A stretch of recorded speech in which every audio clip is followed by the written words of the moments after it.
In this video, I will show you how to apply for a job at TJ Maxx. So to do this, what you want to do is just open up a new tab and search for TJ Maxx Careers. Then you have this link that says Careers from TJX Companies. So go and click on that. And then here choose your career path, so corporate, retail or distribution. For example, retail, and then click on explore any one that you want.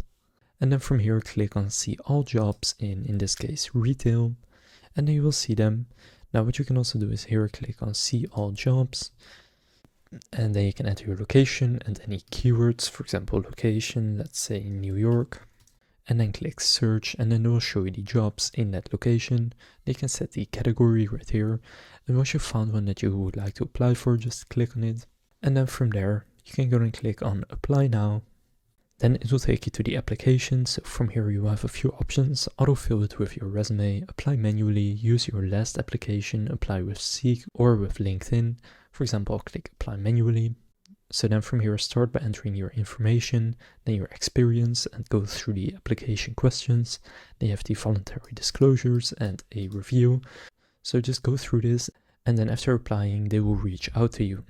So now you know how to apply for a TJ Maxx job. If this video was helpful, please consider leaving a like and subscribing to my channel. And with that being said, I will see you in the next video.